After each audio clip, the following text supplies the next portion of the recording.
Could somebody please make it make sense?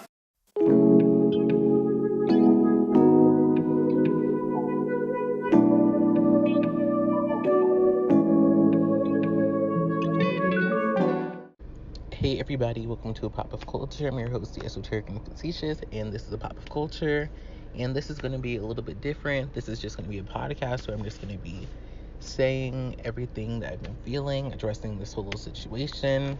I'm going to say everything I need to say so I can just go back to making content like I was doing before that's actually related to stuff that I'm interested in. So let's get into it. We're going to be addressing the classic situation. We're going to be addressing the Julian stuff. We're just going to be getting everything out so that I can just focus on making my content, growing my channel, growing my brand, because that's what I do all this for. That's what I put this money and time and energy into, not just drama. I'm not going to be editing this, so you may have to go through some pauses or this or that, but I'm just like, I need this out today. I have another video that's out today that was already filmed, but this is just addressing all this because there's some stuff I need to address because there's some misinformation going on, and I just want to tackle that head on so that we can move on, so that this misinformation isn't continuing to go on, because I think it's not necessarily just misinformation, it's also misunderstanding. So let's get into it. So a lot of people have been saying that the only reason I made the classics video is because I was upset that my singing was called into question, or that I got clocked because of my singing, or my singing was critiqued. And I just want to address that and say that that's not the case. That's not the whole story.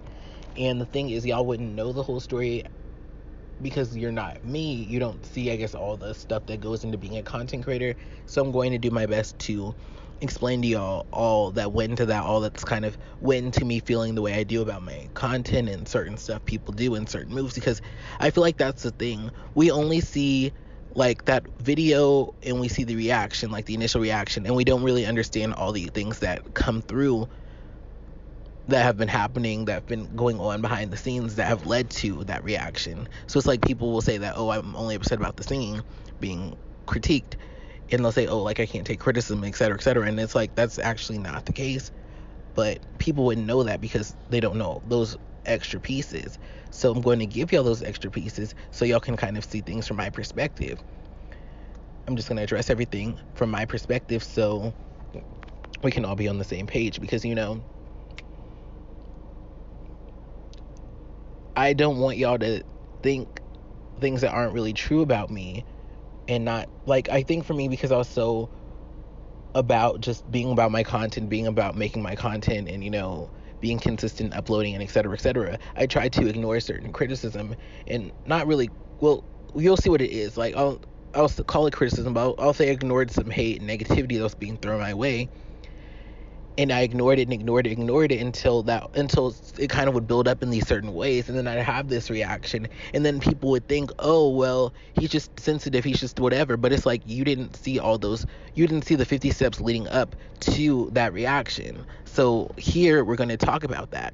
So one of the things I want to talk about is the queens that were thirsting for a read, and that's something that you're going to hear me talk about a lot in this video, because with both the incidents, the classics incident and the Julian incident, the thing that happened was there were a lot of people who were thirsting for a read for me, and it resulted in both of those incidents happening and me having a reaction to them. So I feel like one of the biggest things that had me pressed was the fact that these people were craving and thirsting for this read. So let's get into it. So once I posted my first Quadir Howard video, there were some people who were critical of me. Like, there were people who loved the videos, who enjoyed the videos. There were people who liked the videos, but who may have had little critiques here and there of, oh, I would have said this, oh, I would have said that, or etc., or you could do this, you could do that.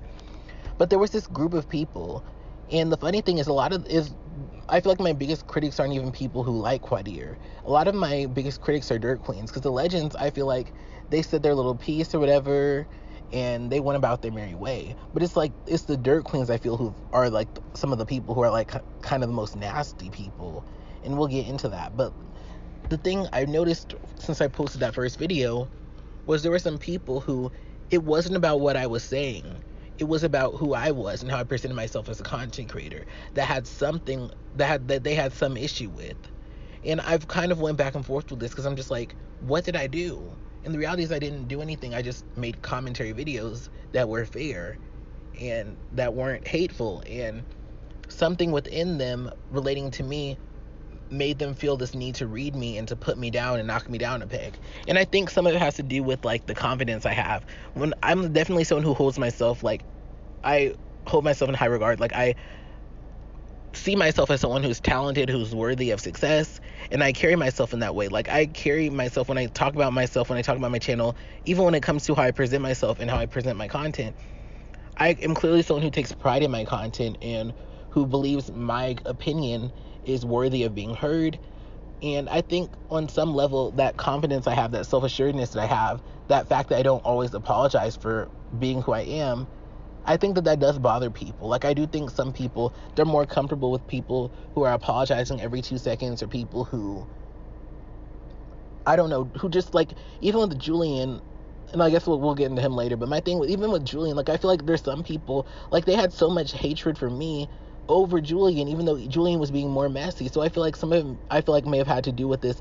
I think people may have thought I think that I'm all that in a bag of chips, and I'm confident in myself, but I think the reason why I'm so confident in myself is because I put work into my content, I put work into my brand. So of course I'm going to be confident in it, because I'm putting the work in and I'm seeing the work I'm putting in. So of course I'm going to have some confidence or self-esteem in what I do. And I think that's the thing that people don't realize. Like, putting yourself out there in any sense and form takes some sort of confidence. Because that's the thing with, and I'm like, I don't have any beef with classics or whatever, we'll get to them. But my thing is, even with classics sitting here saying, oh, like, I would check your videos and see you'd have one comment, and that comment was you. And it's like, and like talking about me not having that much engagement. And it's like, y'all don't realize, because I think that's the issue some people have, is like my confidence or how I come across. Because I come across as someone who feels like my content is worthy of being listened to, like what I'm saying is a value, like I am somebody who deserves to have success. I think that's one of the reasons why people, because that's all I can think about, because I'm like, I didn't do anything that was that offensive or problematic, especially going off that first video. Don't let me lose my train of thought. But going off, I guess what I'm saying with that, there were some people who couldn't take me, and I'm like, I know Quadir says that like girls can't take it or whatever, but on some real levels, like, there were some people who legitimately had an issue with me because I didn't even do anything to them. And those people from that point were thirsting for a read. And it's something I could see in my comments, and I could see it in the comment section of other Dirt Queens and in other spaces, where it was like, even though some people liked me, there were some people who still felt that need to knock me down a peg and to kind of check me. And that's something I've noticed that I shouldn't have been surprised about when I made my video, because I should have seen that it was happening with Quadir. I'd seen it happening with Quadir, but I guess I didn't think. I thought that all the criticism of Quadir, even if people weren't saying it, I always thought that it was like my criticism of Quadir. I had always thought that people who were critical of Quadir, on some level, was because of his actions and the hurtful things he said. But looking back at it, I realized that's not the case. Because I look back at it and I realize, wait a minute, like, some of y'all, the main things you are saying have nothing to do with his character. They have nothing to do with the things he said. They're just you digging into him and trying to tear him down in whatever way you can for your own benefit. It has nothing to do with like the wrongdoings he's done. It's just you and whatever issues you have with yourself that you're projecting onto him, or whatever unprocessed trauma you have that you project onto him. Because at some point, like, I've realized with some of these people, it's not even about Quadir anymore. But let's get into it. So like I said, there were people who were thirsting for a read, and I noticed that in my comments, where there were just people who, it was nothing I said, it was nothing I did, and they just were trying to tear me down. And that's something I want y'all to understand when it comes to people being critical of me and my singing, and people being critical of me and my content. I don't have an issue with people being critical of my singing, or people being critical of my content. But the thing I want y'all to realize, and it's one of the reasons why I get the way I do when some people try to come for me in my singing and come for me in general, is because a lot of the most loud critics of my singing are people who first called me ugly and homely, who like first attacked me, gave me unwarranted attacks on my main channel and got blocked. So it's like a lot of the people who are coming for my singing, it's legitimately just their second way of trying to come for me, because they tried to come for me on my first channel unwarranted, and then they found a easy way to come for me was through my singing, because it's a second channel. Like, because I guess my thing is with my commentary, it's not as easy to critique, because I feel like with my commentary everything's a little bit more polished. Like, I feel like the consistency in my cover channel, like on my cover uploads, is not always there. That's why I've been rebranding and working on it or whatever. But so it's a lot easier for people to get a read there than it is for them to get a read off my commentary. But I think that's the thing that some people don't get, because they'll just see me getting upset about the cover, about something related to my covers being read, and they don't realize it's not really even about my singing fully, because the like, the thing they don't realize is a lot of those girls who are clocking me, like the girls who are they're the girls who are thirsty for a read. They're the people who, when I made videos, they never actually had anything critical to say of the commentary, but would still come for me in whatever way they could. They're people who, the second Julian, like, and I think that's the thing y'all need to understand. Like, when I said they were thirsting for a read, they were trying to hurt my feelings and break my spirit down when it came to me being a content creator. But they were also going on other people's channels. Like, there were a lot of them who were in Julian's live streams and stuff or whatever. And that's the thing that I find interesting. Like, there's some people who could either like Julian's content or like my content, but there's some people, it seems, where they felt like they had to pick one or the other. And I think I think some people, for me, I don't know what it is about me, but I think it's that, like, me holding myself in a certain regard, and me kind of like with me, I have a certain standard when it comes to me and my content, where, like, I feel like it's almost like I'm a talk show host, where it's like I'm a kiki and I'm having a good time, but there's a certain level where I'm not going to go to. There's a certain level of like this isn't Maury, this isn't Jerry Springer, this is like somewhat classy, somewhat professional. This is like we're civilized on a pop of culture. And I think for me, something I've realized is what some people, I feel like when you kind of present yourself in that certain way, in certain light, like I said earlier, I feel like people can feel away. Like, I think people kind of felt like, oh, he thinks he's all that, oh, he thinks he's, who he think he is, etc., etc. And I think with Julian, because Julian, like, his content, even though my content, of course, like, it wasn't always like as polished as it is now, even from the first video, I had my little backdrop, I had, little stuff here and there I put together, like, and even with just my talking points and stuff, there was like a certain level where I wasn't going to cross. And with Julian, he had no holds barred with a lot of his commentary. He's just going to go in and say whatever he was going to say and mean it and feel it or whatever. And I feel like neither is wrong. I feel like for me personally, because I know I want to build a YouTube, I mean, like, and the things I said, like, I'm also just not an extremely mean-spirited person.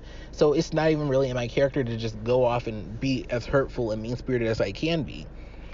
But even just speaking generally, like, for me, I think for me, because I want to build this platform and build this brand for myself, I know that if I want to make it, and if I want to actually do this long term, I can't just be out here being uncouth and being unprofessional and trying to be harmful and hurtful to people. And I think for me, and I think that's the funny thing about it. Like, I think part of the reason why people dislike me, I feel, is because I have this more professional, more, like, I view myself as, like, actually somebody who, like, I think, like, because I take myself so seriously when it comes to my content, I think some people, that's part of the reason why they immediately wanted to knock me down a peg, and why they felt at ease with Julian. Because I feel like some of these people, like, especially the ones who are thirsting for a read, I think, like, when they saw that people were making videos about Quadier, they didn't want a video that was going to be constructive about Quadier. They wanted a video that was going to rip him to shreds and tear him down, leave nothing positive or nice, tear him down where nothing is left, everything has been ripped to shreds. That's what they wanted. And so I get why some of these people, they flocked to Julian and they didn't flock to me, because I feel like I wasn't giving them what they wanted. They wanted to break down his spirit, to almost destroy him. Like, that's what they wanted, because that's what they do in their free time. So I feel like that's what they wanted in the commentary. So I feel like that may be the reason why they didn't like me. But anyways, going back to this whole thirsting for a read thing, one of the things I noticed after I started making my commentary, making my content, is if I had watched, like, a Julian video, there'd be some people trying to say some slick stuff or whatever, and there'd be people, on different spaces, threads, and different stuff like that, who are kind of trying to go in on me. And my commentary was not that harsh. It wasn't that mean spirited. But there were people out there who were thirsting for read, thirsting for read, thirsting for read. And I feel it was very unwarranted considering the commentary I gave. Like, I gave pretty civil, pretty kind commentary, but there were some people where it's just like, they just, from day one, they wanted to read me. And that's something I want y'all to understand when it comes to how I react to commentary and content. Like, when I react to those, like, videos and incidents. Because when it came to the Julian thing, because we're going to cover the Julian thing, then we're going to cover the classics thing. Other stuff I need to cover. And I'm like, I guess I'm just going to go through everything. So, when I started making my quad-year content, I mean, I already had subscribers, I'd already been doing videos, but I feel like I hadn't gotten, like, the engagement, like the intensity of the engagement that I got from the quad-year stuff, because of course people feel so opinionated on quad-year and everyone has something to say on it. So when I started making those quad-year videos, there was just all this engagement and all of this, and it was just a lot to deal with. And one of the things I remember was Julian, like, as a content creator with like all this newfound attention, it was kind of a lot to handle. And I remember Julian was just so kind and positive to me in this kind of new space of I'm making content, people are actually watching it and giving their thoughts and really like giving it attention. I'm like, whoa, like, it was a lot to deal with. And I remember with Julian, he was so kind to me, and like he was leaving such nice comments to me. And I feel like that, I don't think there's anything wrong with him leaving comments on my videos or whatever, but I do think, like, when you look at the whole story, like, let me break it down for you. He was so nice, so nice, so nice. And he would even watch my other videos, and I would say in the end of the video, comment if you're still, comment here if you're still here. So with Julian, what he did was he kept love bombing, hyping me up, hyping me up, hyping me up, hyping me up, hyping me up. And then he would ask me, oh, hey, like, do you have an Instagram? Like, you know, like, you should reach out, like, you should, like, connect with me, you know, like, etc. And I remember at first, you know, I was hesitant because I believe, like, he had done the whole threatening to dox Quadir. And almost, like, actually doxing Quadir. We'll get into that later. He'd done the whole Suddenly Blue 2, like, threatening to dox Suddenly Blue 2. But at that point, he'd kind of calmed down because he'd kind of started doing those game nights, and he'd done story times and stuff. So at that point, I kind of started to trust him again. So he kind of gets me in his good graces, and then he gets me to join his Discord, and he starts talking with me, chatting with me, hyping me up. We have conversations about our content and our goals. And this was the first time I'd ever interacted with a YouTuber, another YouTuber, a content creator on that level of, we're talking about our uploads, our plans. And before this, I've just been doing this all alone, you know, film and editing, you know, scripting, just doing it all on my own.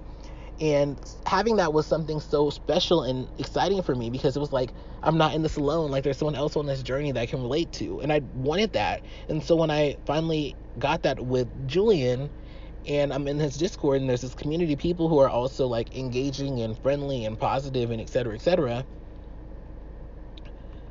and the situation turns the way it does, of course I'm going to feel some type of way. So let me break it down for you, because I was chatting with people in the Discord, we were kicking, and I did see some initial, like, people trying to read me, or, like, thirsty for reads, because that's the funny thing. People didn't all realize I was there in the Discord, because, like, that's the thing, because like I said, I would watch Julian's live streams, I'd watch his videos and stuff like that, but I wouldn't always comment.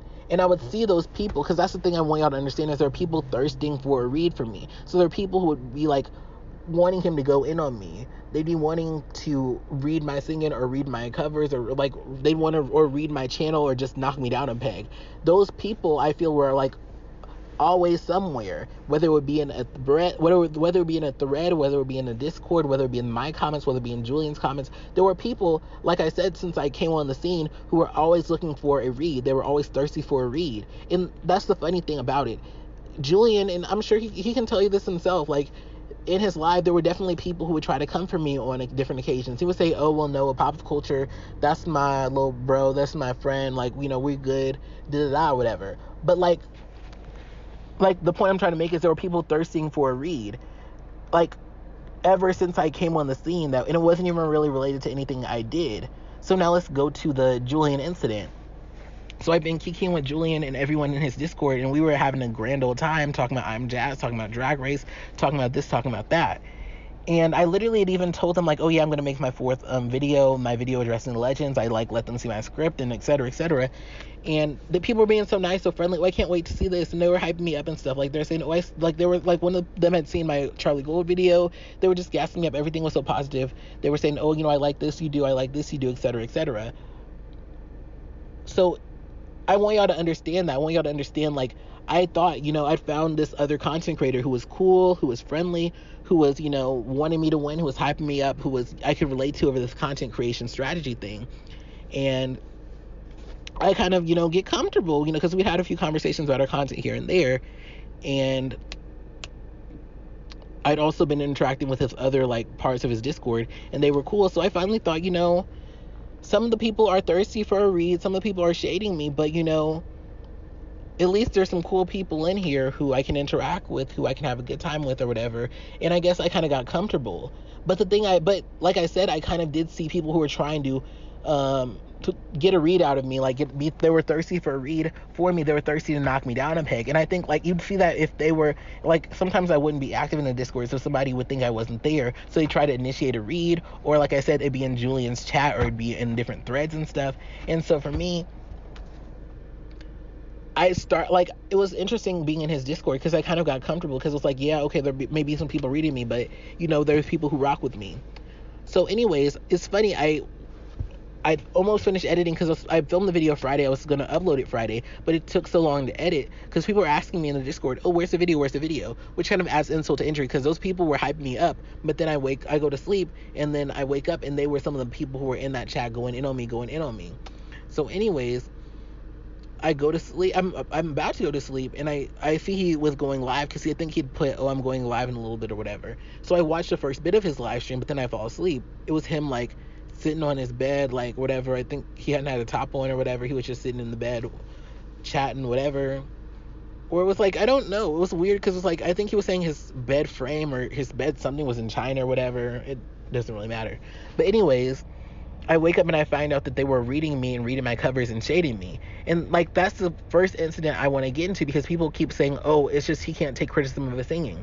But it's like, what y'all don't understand is one of the main reasons why I was upset at that incident was because, first and foremost, those thirsty queens who were thirsty from day one for a read from me, for me to get knocked down a peg, they had been pushing for this. They've been pushing for this. And I'm not saying the person who brought up my covers in the live, because I don't know their intentions. But there were clearly people in there who were happy to finally see me knocked down on peg, who were relishing in it, who were living for it. So that's the thing I want y'all to understand when it comes to these situations. A lot of my upset feelings aren't really about people reading my covers, because I'm like, I can post a cover where I sound great and get great reception. I could do that right now. Like, it's not hard for me to do that. But the thing is, that's bothered me has been that people, the thing that's been bothering me has been that these people, because here's my thing, everyone has trolls, everyone has people who are hating on them, everyone has people who just don't like them. That's fine. But the thing that has upset me has been in the Julian situation and in the Classic situation, these trolls, these haters who have just hated me, not because of anything I did, but just because of who I am and how I present myself. They have gotten fed on multiple occasions where they get the chance to go in on me with their glee. And that's the thing I've realized too, because I recorded this, because I did the station head and, like, that shit didn't record or whatever. It froze or whatever. So that's why we're doing this now. But I kind of went through this in my head a few times when I've, like, been talking through it. And one of the things I've realized is it's not enough for somebody to leave a negative comment or to try to clock me. Like, people, I feel a lot of the people, the happiest I've seen people who are critical of me, who are thirsty for a read, those thirsty queens, the happiest I've seen those thirsty queens is when somebody else, another content creator, uploads something that's negative about me, that pokes fun at me. That's like their big happy ending. That's like the big moment for them. And then once it happens, they're thirsty for another one. So with the Julian situation, it was, of course I didn't love that people were poking fun at my singing, but I think the part that was upsetting to me the most was, I feel like those trolls, those thirsty queens, they should never be fed. They should never be given nourishment. They should be just forced to be shady in their own little lonesome, unhappy lives. But the second that those trolls get fed, that's where I get upset. That's where I kind of am not happy with the situation. And I kind of want to talk about that with y'all. I want to break that down. Like, when you see these people who are haters, where they haven't even, where, like, that's the thing, a lot of those trolls, they never comment on my stuff. They never and if they do, it's just extreme, ugly, hateful stuff. So when I see those people getting their release, when I see them getting that happy ending by seeing me get clocked, of course I'm gonna feel away. And it's not even really about my singing. It's about the fact that, like I said, like, those trolls don't need to be fed. They don't need to be given anything. And for me to see them get that happy ending off of coming for me and coming for me and coming for me and coming for me and finally getting that reaction that they wanted, that's what upset me the most. And of course, it also upset me that Julian, who had went all this way through love bombing and giving me all this positive feedback, and even, like, just, he had rejected, like, those thirsty queens before, where they were like, oh, like, well, let's go into a pop of culture. So for him to give, and like I said, I don't know if that was that person's intention who introduced my covers. Like, maybe they just said, oh, let's get into their content or whatever. But I will say, like, seeing that reaction, there were some thirsty queens in there who were some haters who did want to read me and who got the happy ending because they'd been commenting and shading me before, because that's something I want to bring up too. Like, even my collaboration with Julian, which was a very benign video, both of them, like, my reaction, my collaboration with him on my channel and that other one, they were basic videos where it was just me talking. And some of these people, even in those comments of those collaborations, were still coming for me because it wasn't about my content. It wasn't about my branding. It was about me and, like, their projected issues that they put onto me. Every time they saw me on their screen, they needed to shade me and tear me down and rip me apart. And so, like, that's what I want y'all to understand is, when it comes to me and when it comes to my content, it's not just about people coming for my singing. It's the fact that these trolls who are hateful and negative, who don't even really have any criticism for me, that they keep getting fed. They keep getting more and more. And I hate it, because it's just like, I just wish that they could just not be given any attention at all. But Julian gave them that attention, and then Classics gave them that attention. And I don't think it was Classics' intention based off our conversation. We did have a conversation. Y'all can check it out on Station Head. But those trolls still got fed. So let's get in, because that's my thing. A lot of the comments I get on my cover channel aren't even constructive. And I'm not saying criticism has to be wrapped in a bow with sprinkles on top. But the thing I need y'all to understand are the same hateful people who are always being negative on my covers are the same people who call me ugly and homely in my main channel videos. So it's like, it's not that I can't take criticism of my singing, but it's like, this criticism, or quote unquote criticism, if you want to call it that, is actually from the same, the main girls who are being critical are the main ones who already had an issue with me from the day one when I came up on YouTube talking about Quadir. And they're the same girls who were thirsting for a read, trying to read me on other platforms and insider read by other people. So it's like, it's not even really about my singing, because they were coming for me before they even checked out my covers. My covers were just an easy way for them to go even harder on me. But anyways, let's talk about the Julian situation, because that also has gotten out of hand too. So Julian, I uploaded my 4th Quadir Howard related video.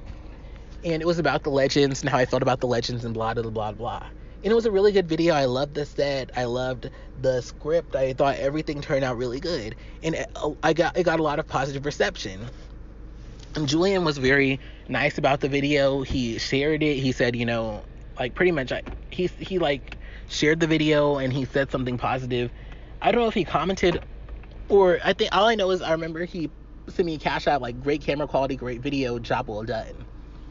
But all of that stopped when I replied to a comment on my Quadir video, the 4th video. Somebody asked me, oh, what happened to the Discord? And I think that person had been kicked out of the Discord, like, sometime after I fell asleep, or, like, something happened.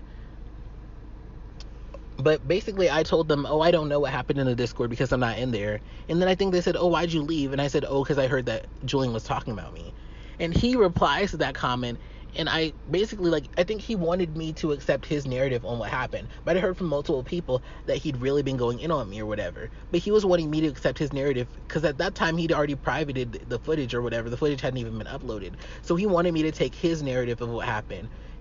immediately, and I wasn't allowed to have any emotions on the incident, even though I was the one who was who was getting, who like they were going in on.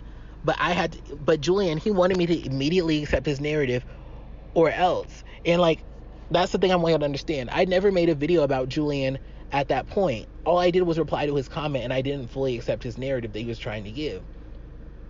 So anyways, then he's like, okay, well, because you don't want to, he didn't say this exactly, but he said, oh, well, if you don't want to accept my narrative, if you don't want to go with the flow with what I'm saying, then you're going to become the next episode or next topic of the Julian Echelon channel. And literally less than an hour later, he has a video uploaded with me in the thumbnail where he's coming for me. And one of the things I want y'all to understand is, like I said, it was literally me just replying to a comment in the in my comment section. I hadn't even initiated it. They just asked what happened to the Discord, and I responded to what happened in the Discord, or like that I didn't know what happened and that I had left. And that resulted in a video. And he also tried to refund his Cash App, and for me, I did decline it. I declined it because I'm like, no, you sent me this Cash App because you clearly liked what I did. So you don't get to stop me getting my money for my brand because you're pressed that I called you out. Like, that's not how it works. That's not how any of this works. So I did decline his Cash App, and that caused for him to make a live stream. So keep up. He had a video created on me just off of a reply, and then two, he had a live stream about me. So eventually, and I'm pretty sure like there was even other stuff. Like, I'm pretty sure there was a video that next day, because it was that first video. And of course, the second he made a live stream about me, those thirsty queens who've been wanting to read me since day one, of course they were in the live chat trying to come for me, because they were just waiting for an opportunity to come for me yet again. So then, of course, after that, I make the video calling Julian out, because I was calling him out for the stuff he did with me, but I was also calling him out for like the stuff he did, like the doxing. And I guess this is a good time as any to talk about the doxing. So we're going to get into doxing, then we're going to go back to the other stuff. The reason why I'm including this doxing part is because I've seen Julian in his community tab talking about how did I dox people, trying to play dumb. So I'm like, since you have lost your memory about this, I will jog your memory. And I'm just going to jog everybody's memory, since we're gonna play, because I'm one of those people where I'm like, I'm not gonna allow you to kind of like try to, I guess, dampen my credibility. So I'm like, since you want to play like you don't know how you dox people or threaten to dox people, let's get into it, because there are 4 instances of him either doxing somebody, potentially doxing someone, or threatening somebody. And I'm going to use that language very carefully just so there's no misunderstandings about what's going on.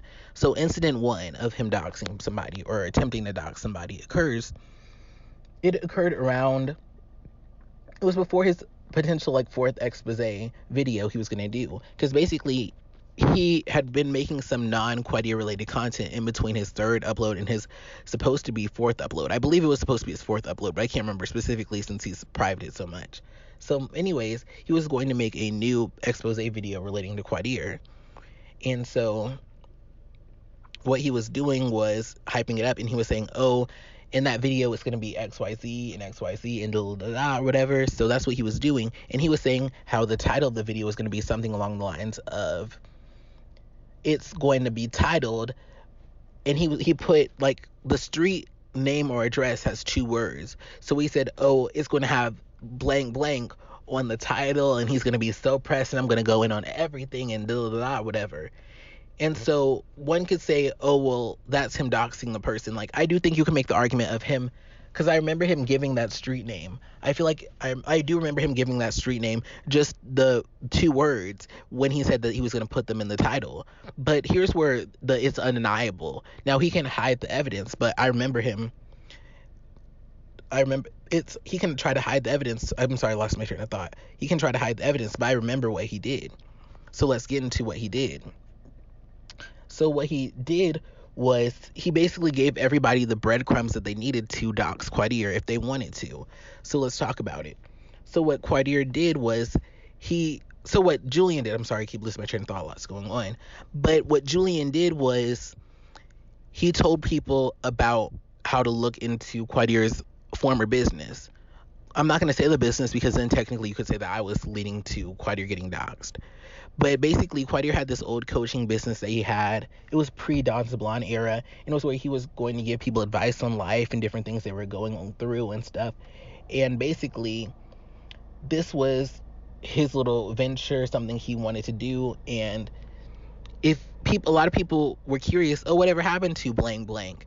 And I guess Julian had that thought, and he had decided, oh, well, I'm going to look into it. And he looked it up, and he realized that the business address was actually also Quadir's personal address. So in that video where he's talking about, oh, I'm going to name the title blank blank, which was the name of Quadir's road or whatever, he also gives people the breadcrumbs where if they want to, they can find and dox Quadir, they can find his address. So that was the first incident where you can say directly he doxed Quadir by giving out that information. And you can argue other people could also find the information, but he provided that information to other people. Incident 2, the doxing of Suddenly Blue 2. I was a part of Julian's Discord, and we were chatting, kikiing, and somehow a screenshot of Suddenly Blue 2's LinkedIn page comes in there. And we're just like, what? Like, oh my gosh, somebody doxed them. And so here's my thing. Here's the very important details of this that I want y'all to understand. When Julian was upset about the fact that Suddenly Blue 2 rejected his offer for them to do a collaboration, Julian threatened to dox Suddenly Blue 2. And for him to threaten to dox Suddenly Blue 2, that would mean that he, if he was not bluffing, had that information. So here's the thing I want y'all to understand. To be very fair, the account that doxed Suddenly Blue 2 and put his LinkedIn into the chat was not Julian's account. But here's the thing I want y'all to understand. Julian was the one who was operating the Discord, and there were at max 60 people there. And that's me being generous. But it's like there were only so many people in the Discord. So here's my thing. I'm not saying that Julian doxed Suddenly Blue 2, but I do find it mighty convenient that he was the only person who threatened Suddenly Blue 2 and claimed to have his personal information. And then on Julian's Discord, a person decides to dox Suddenly Blue 2. So I am of the belief, and it's just a theory, so this is not something that could be held up in any type of situation or court or whatever, but it is my theory that Julian created an alternate account that he used to dox Suddenly Blue 2. And the reason why I believe that is because I'm just like, what is the chance of somebody else in this chat also having Suddenly Blue 2's information?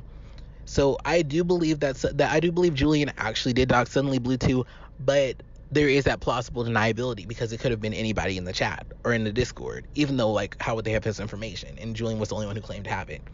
So anyways, let's go to the third incident of doxing or potential doxing.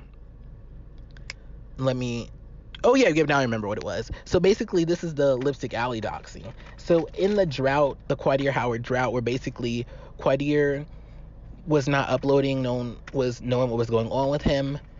Of course, the Dirt Queens, especially the Thirsty Queens who already had wanted to read me and to read the others, those Dirt Queens, of course, they were going overtime, going in on me, going in on Julian, going in on Grace, going in on whatever they could go in on. So for me, I kind of just kept it out of my mind, out of sight, out of mind. I'm not really going to entertain that. So I was just minding my business or whatever. But Julian, I don't know why, because Julian, like, that's the thing. He always tried to make himself out to be this, like, emotionally mature, rational, fiscally responsible adult. But you could see he was very hurt by these comments. But unlike me, he wasn't just going to say out of sight, out of mind, and I'm going to mind my business and make my content for the people who care about it. He was going in his community tab. He was making videos where he was clearly upset with what they were saying, and he was so angry. And he would make videos about the stuff people were saying, and he would make community tabs about the post and what they were saying. And I have some screenshots. I mean, they're somewhere in my cloud, whatever. I don't really feel like posting them. I'm just saying, like, they did exist, those things where he was being so upset, going through the thread and being so upset and angry at what people were saying. And he eventually starts posting these videos where he's like, oh, well, you queens, you trolls, you fonts, y'all ain't crap, like, whatever, like, I'm so sick of y'all going in on me, going in on me. And he made this threat of, some of y'all use the same usernames on everything. And I've looked into some of y'all, and some of y'all, like, I'm gonna find y'all out, and I'm gonna call y'all out, and et cetera, et cetera. And and there were multiple uploads like this, because there was one where I feel like he also targeted a certain individual. So I'm like, here's like what I can specifically say I remember. He said that he had the intention of using people's usernames and the information that they provided as a way to find out their information and to expose them. So like, that is a threat of doxing. Now, I didn't actually watch, because the other one, I think one of the videos, it was like, there was also stuff that was going in on me, so I didn't really too much go all the way into that. But I have like a few of the videos saved where he does explicitly threaten to dox people on Lipstick Alley. So that's something I want y'all to. So that's the third instance of him doxing, because he keeps saying, "Oh, I don't know how I dox people. I don't know how I dox people." Well, I remember you were threatening to dox people, and he may or may not have, because I watched some of the content, but I didn't, because I was just like, This is not really entertaining to me. This is not interesting to me.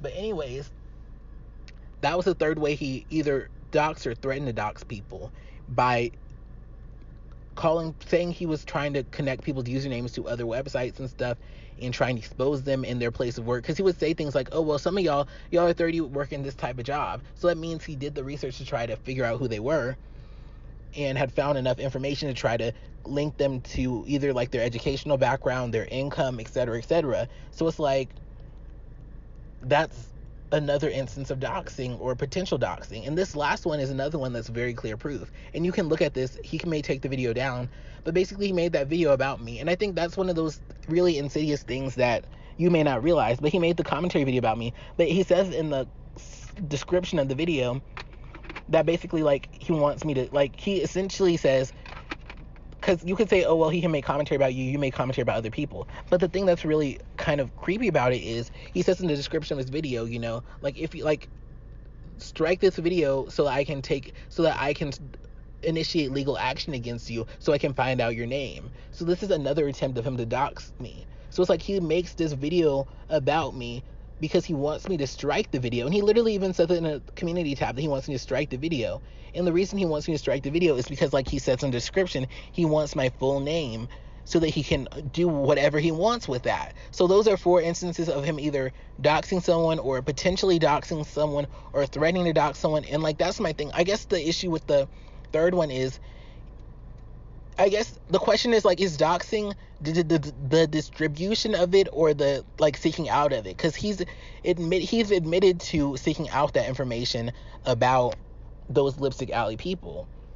And one of the things I kind of want to get into here, because that's why I'm so tired of the abuse and like all of this going on, is I've noticed that, like, there's a way that you, like, one of the things that people do that helps them to connect with their audience. One of the ways content creators connect with their audience is a name. So I was thinking about giving y'all my first name, or a piece of my first name, like, or whatever. And I was so ready to do it, because I'm like, the esoteric and facetious, even though people call me a pop culture, I was like, this could be a way for me to connect with my audience, because, like, just them saying my name, like, that just kind of gives them a little bit more of a humanity type of vibe, whereas the esoteric and facetious is just kind of like, it is a name, and I mean, people can call me by that, or pop culture, but, like, in my name, I feel like it does humanize me and kind of builds our relationship. But I'm going to be real with y'all and say, part of the reason why at least until this whole Julian situation is handled, I don't feel comfortable giving y'all my first name, or part of my first name, or whatever, because it's like, the second I do, this person, like, they've watched every single one of my videos, because that's the funny part. Like, every time I make a video, if it's a certain type of video, he'll subtweet it, or he'll talk about it, or he'll mention his community tab or whatever. So it's like, I know this person who's threatened to dox people, or actually dox people, at least on 4 separate occasions. I know that the second my name is said out of my mouth, I know that person is going to try to use that information against me. So, like, that's part of the stress of being a content creator. That's a part of the stress of, like, some of the stuff I'm going through. So it's like, when y'all see these reactions from me, or you see these different feelings from me, it's like, sometimes I feel like y'all forget all of this other stuff that's a part of the equation. So that's all the times that Julian's doxed somebody. But anyways, going back to the video that I made about him, the thing, like, Julian, he made a video about me because of a reply. He made a live stream talking crap about me, even though he showed me so much love beforehand. He made a live stream about me because I rejected the Cash App. And after that, like, it was just no holds barred. He could just go in on me and say whatever he liked. And that bothers me. Like, that's something that you'll have to understand. Like, it wasn't just about my singing that I was upset about the Julian situation. It's you were the first content creator who approached me, who wanted to collaborate with me, who was giving me all this love, and now you turn out to be somebody who is feeding those trolls and also trying to go in on me in their own special way. And like, I think also too, like, there was just like I don't know, like, nothing I said in that video I feel warranted what he's done. And I think that's something that we all need to, like, I feel like people don't even realize. Like, I feel like two of the reasons why he's so mad at me and he hates me so much is, one, because I feel like he kept doing this thing where he'd delete all his videos and he'd try to start over, and he'd delete all his videos and start over when he'd go too far. But once I made that video and I called him out for trying to dox Suddenly Blue 2 and Quadir, that's permanent. I mean, it's not permanent. Like, I mean, it's on the internet where anybody can look at it, and there's no way he can just hide and make people forget it, because I think he thought he could make people forget about it. But when I brought it up, it was like, oh shoot, like, I can't forget it. And I think he's never forgiven me for the fact that I shared that. But it's like, it's not my fault that you chose to dox somebody. Nobody forced you to do that. You chose to do that. So you need to deal with the consequences of people talking about that. But anyways, I'm trying not to lose my train of thought. But so the second reason I think that Julian hates me so much is, I think with Julian, because he didn't have that level of professionalism with his content, I think initially it made him more relatable. But once he started flying off the rails, because he never had that level of professionalism and this little line in the sand of, I'm not going to cross that, because he never built that for himself and because he never built that for his brand, when he saw me, I never, other than those thirsty queens who were trying to always read me, people could say, well, a pop of culture, at least his stuff is constructive. At least he's, he's somebody who really cares about his content. He puts effort into it. It's not just hate. Whereas with Julian, he would just go as far and as hard as he could. And I think that's something funny, because Julian, I feel like some of his critiques of my content were related to, I'm losing my train of thought. I said, hold up, is this? Oh, yeah. I just saw someone I knew. But anyways, going back to what I was saying, Julian, the second reason I think Julian couldn't stand me is because he saw the love that I was getting for my content. He saw that, unlike him, people actually rocked with me because they saw I was putting effort in my content. They saw that, like, I was really going out and doing what I needed to do, doing something positive, doing something beneficial. And I think he realized he could never have that, because once you threaten to dox so many people and you say all these hateful things and you fly off the rails, people don't want to work with you like that. People don't want to rock with you. He blackballed himself, kind of like, well, Monique, that's the truth. It's like, I feel like with the whole, like, Steve Harvey, where, you know how Steve Harvey, he says, my sister done burned too many bridges. That's how I feel like with Julian. You done burned too many bridges, and now you're bitter about it. Now you're attacking me at every instance you can, and I see through that, and everyone else sees through that. So there's that. So now let's get into Classics and that whole situation. So if you're not aware, Classics uploaded a video where they were comparing my singing to Quadir's. It was a Have You Ever, I guess, versus whatever. And I was upset when I saw that they uploaded a cover. But unlike what people are trying to sell, this narrative people are trying to sell, it's not just because, I can't take criticism of my singing.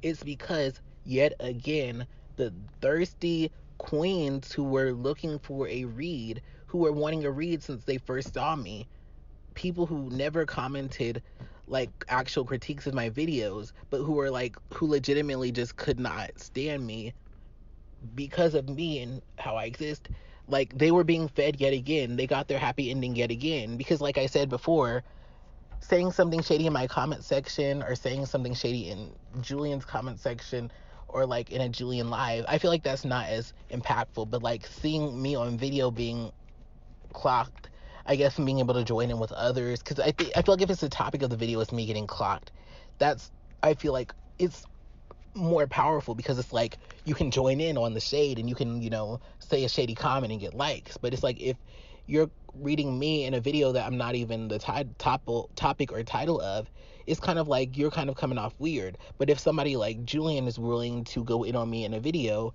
then basically you get the space to say whatever you've been saying. But unlike before, when you were thirsting for a read in the Discord or in a thread or in a comment section, it's like now this behavior is actually being encouraged. It's not just you being the lonesome weirdo who is just thirsting for read for pop of culture. It's like now you get to try to now it's like that's the theme of the party, so now you get to turn up. So I guess that's my thing that really bothered me about the whole Classic situation. Because I talk with Classics, our conversation is on Discord. No, our conversation is on Stationhead, not Discord. So if you want to listen to that, it's on Stationhead. You can listen to it, play it back.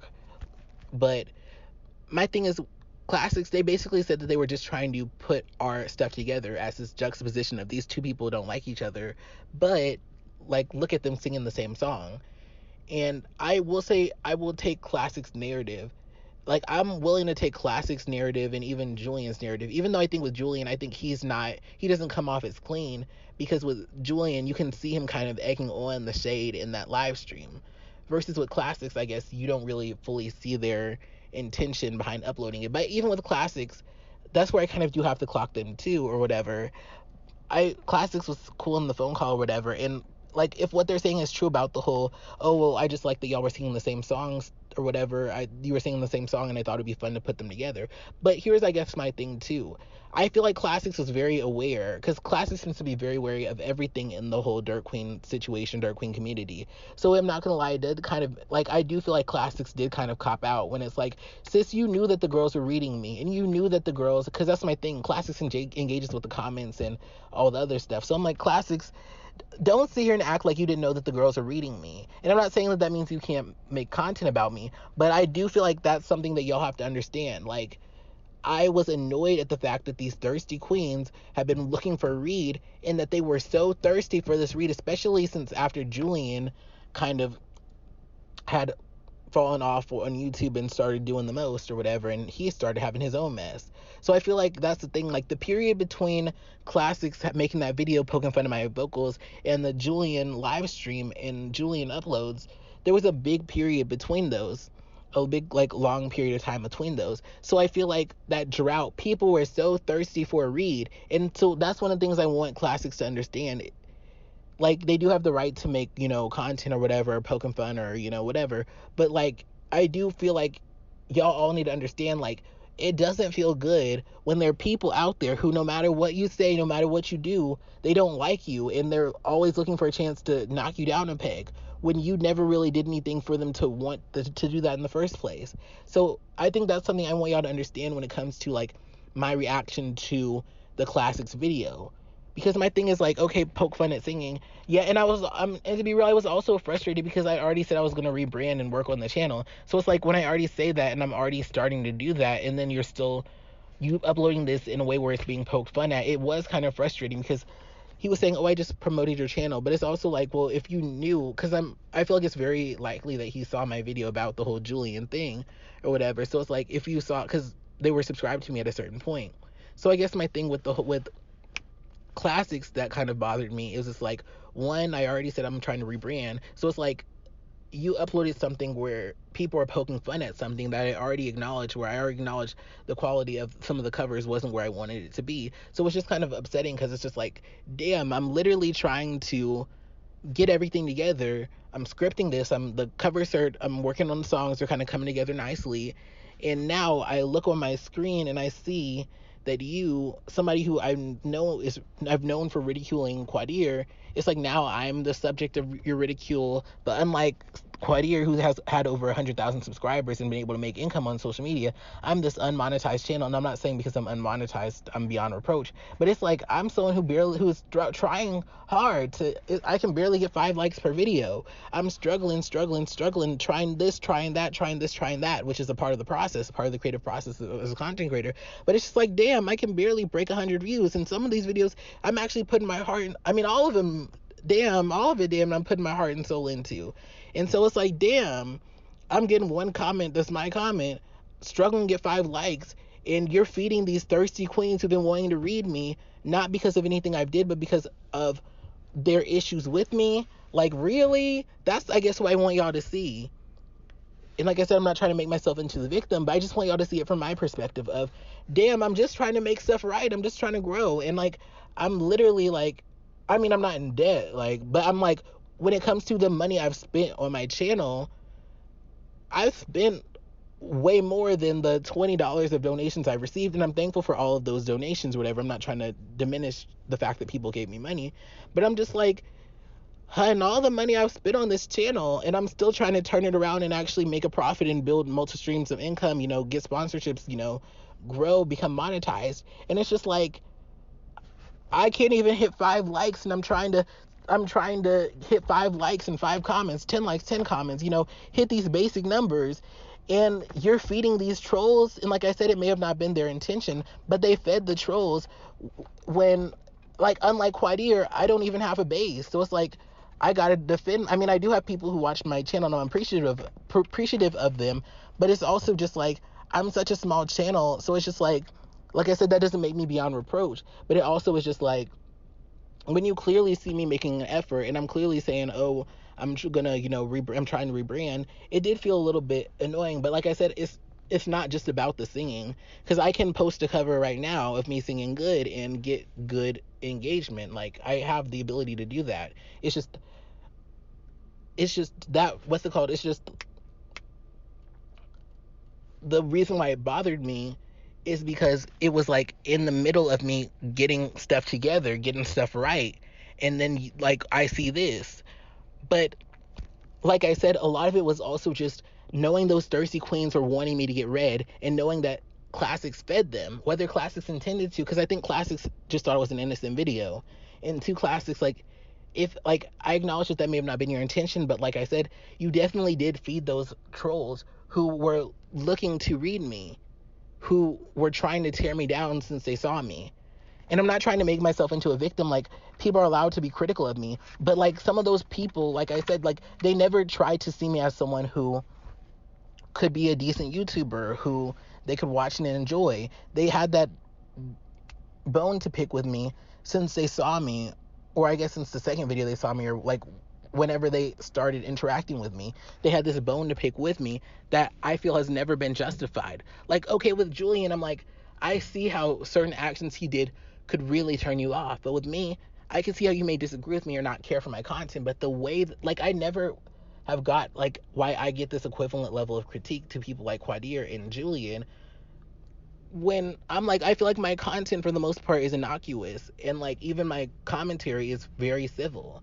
So I think that's part of the reason why I was so upset.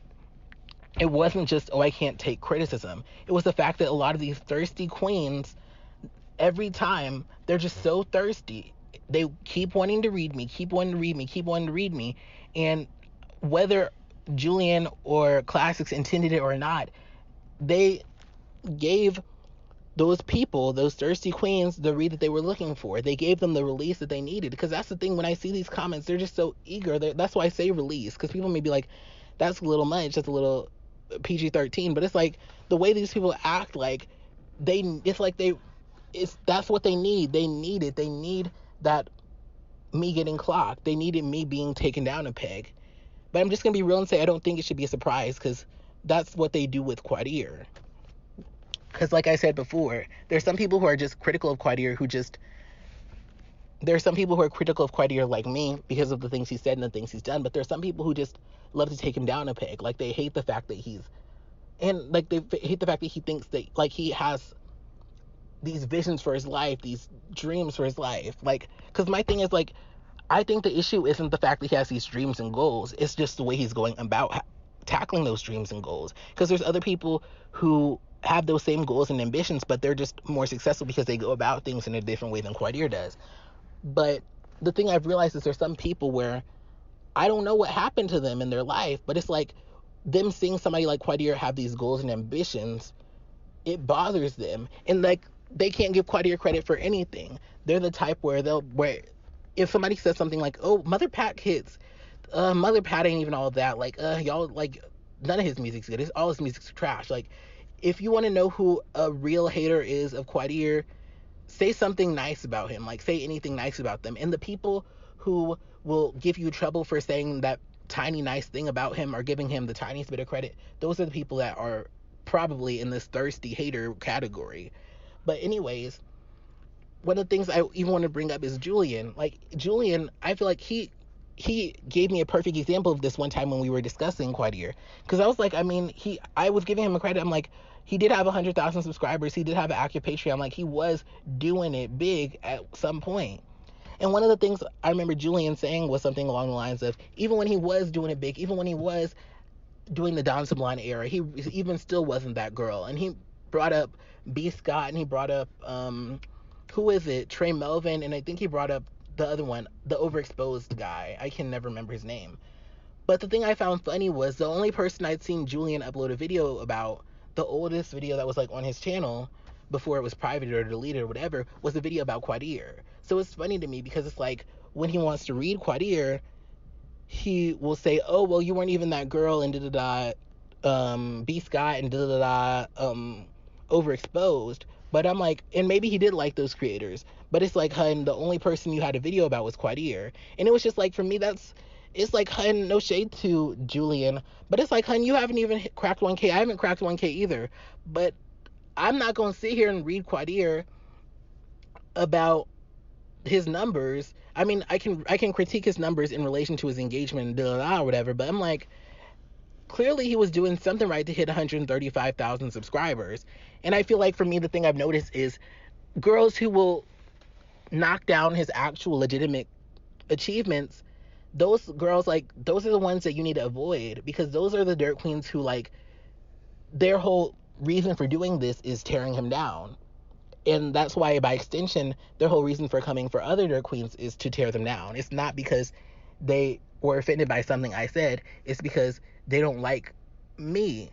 And I think, like I said, it has to do with the fact that I present myself in a certain way, and I carry myself in a certain light, and I speak with a certain level of authority, and I'm not apologizing for myself every 2 seconds. And I think, like I said, I think that makes some people uncomfortable.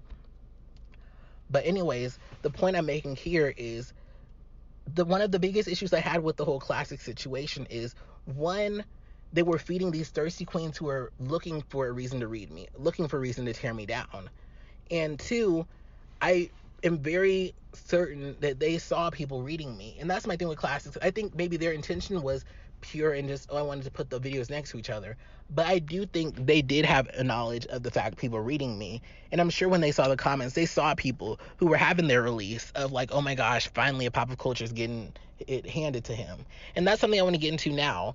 I keep seeing people who are like, oh, well, you need to learn how to take a joke and you need to da-da-da or whatever. And it's just like, I do think people all need to learn how to take a joke, and people all need to, like, be able to laugh at themselves. But I think the issue I'm having is a lot of these people who are poking fun at me, who are trying to tear me down, it's like, and I wrote this in my notes, it's not like they just want me to, like, oh, like, you know, everything's not as serious as you're making out to be. Like, you know, learn to have fun sometimes, learn how to take a joke. The thing I'm realizing is it's not about me being able to take a joke. It's about them wanting to rip me down and tear me to shreds. And maybe, I mean, clock me in the comments if you don't think that's the case. But certain people, it's like they want to rip Quadir to shreds without being interrupted or having that behavior questioned. They want to read me and rip me to shreds and not have anybody call to question, like, the ethics of that or the behavior of that. That's something I'm realizing too. Like, even when me calling out classics, some people feel like the only reason why I called out classics is because they came from my singing or because my singing was featured, which isn't the case. But part of the narrative I'm seeing with people talking about stuff is it's like they don't even want to engage with the conversation about the ethics because it's like they want to have fun. Like, seeing people get made fun of is fun for them. So as long as they get the benefit of making fun of people, as long as they're comfortable from their anonymous account, there's no issue. But the second that, and because they're comfortable, it doesn't matter if I'm comfortable. It doesn't matter if Quadir is comfortable, which is an issue.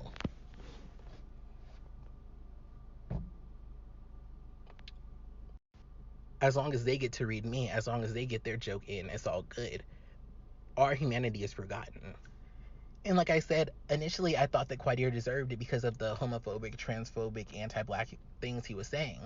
But I had the realization that, wait a minute, it's not okay. And it's not just because I was being poked fun at, even though that was a part of it. The thing I want y'all to understand is one of the biggest things that made me realize the problematic behavior of classics was Julian.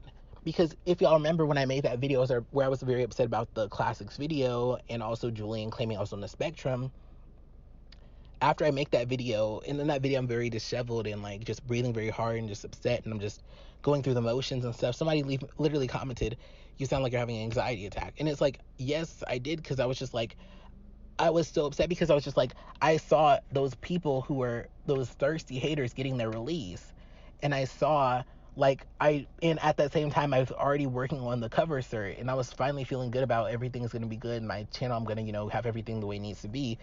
And now I turn around and this old clip is on this video poking fun at me. So it's like, even if people hadn't seen my cover channel, if this is their first impression, I want my first impression to be after the cover cert and the Can I Pop of Culture Sing video, where I'm like really making sure everything is the way it needs to be. So yes, like I said, my vocals were a part of it, but I think the main part why I was upset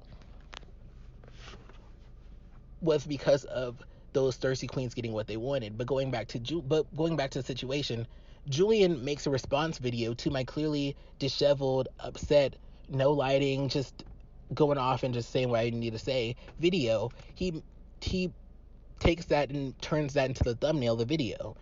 And for me, I think that's what really, like, because that's the thing, people keep saying, oh, it's about your singing.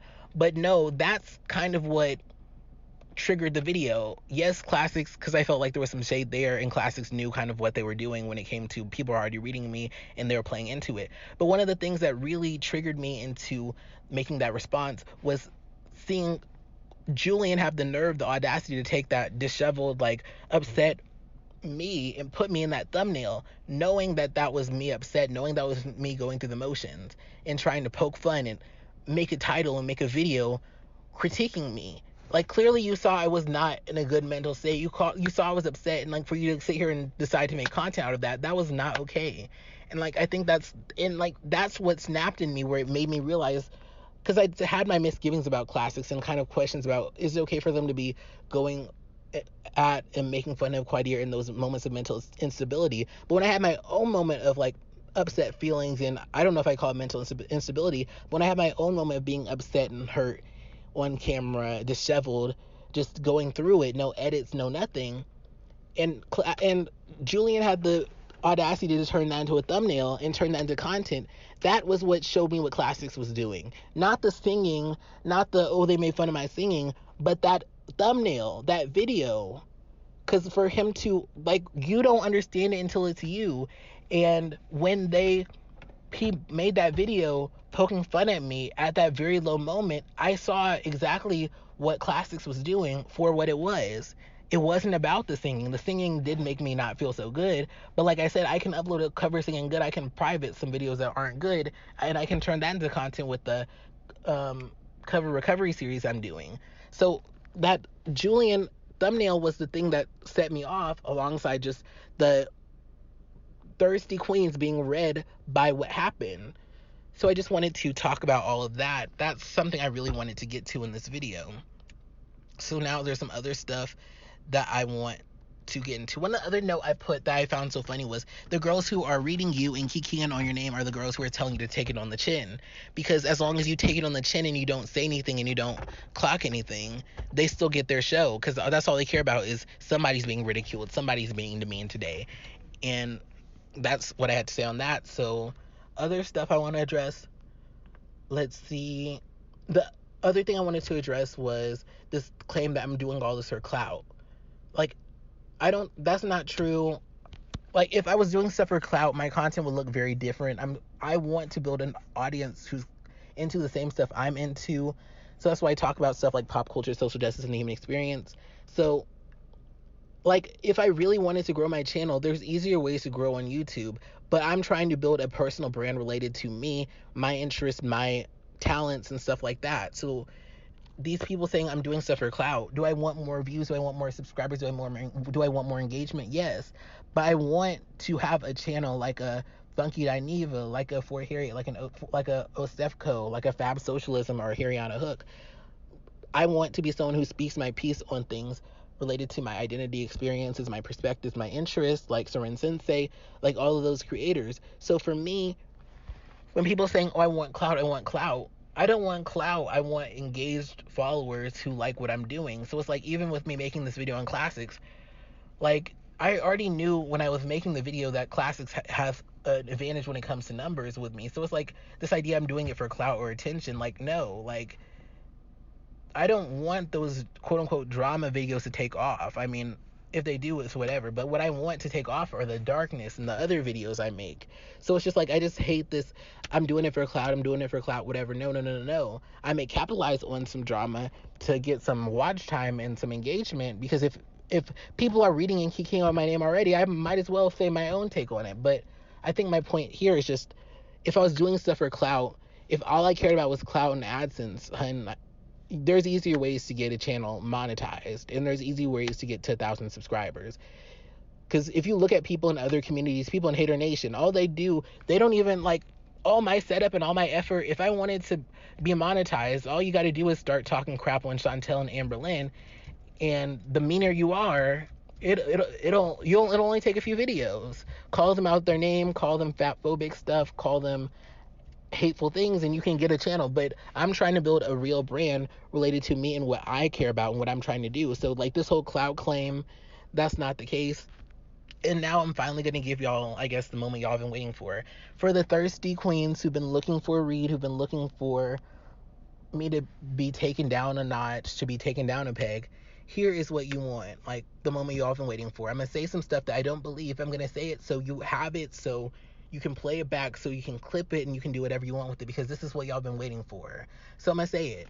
So I don't believe any of this, but this is what y'all want to hear, so I'm going to say it. So I'm a horrible singer who can't sing, who's delusional, who delusionally thinks that I can make it in music when I should never ever pick up a microphone again. I should never sing. I have no talent in music. I have no musical ear. Nothing I sing sounds good ever. I'm a talentless hack who's tone deaf, who should never pick up a microphone again. I'm somebody who thinks I'm all that in a bag of chips because I have a camera with bokeh effect, and I think that I'm entitled to success. I think that I am entitled to be the next big YouTuber.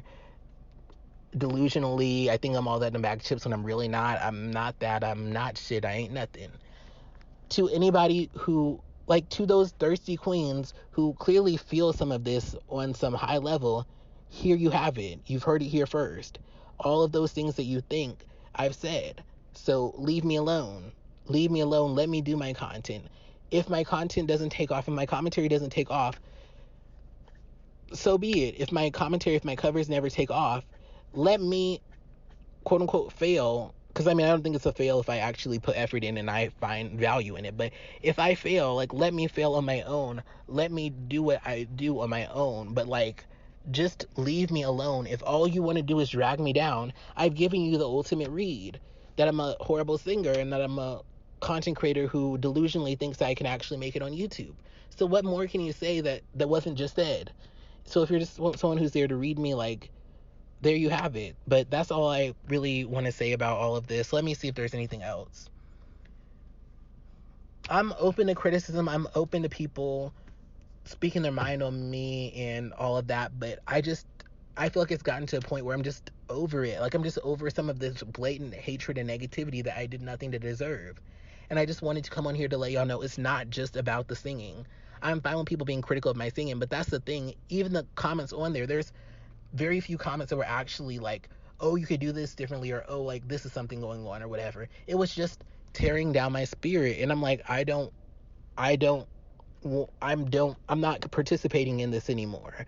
So that's just all I have to say on that. All I have to say on the drama. Classics, I have no beef with you. Yes, I was upset when he made the video, but it was more so because, like I said, this culture of these people thirsting for a read, thirsting to tear me down when I feel there's nothing I've done that's justified that. And some people may say, well, you did clout Quadir. By clout Quadir on his wrongdoings, not just on him existing and trying to be making content. So that's all I have to say.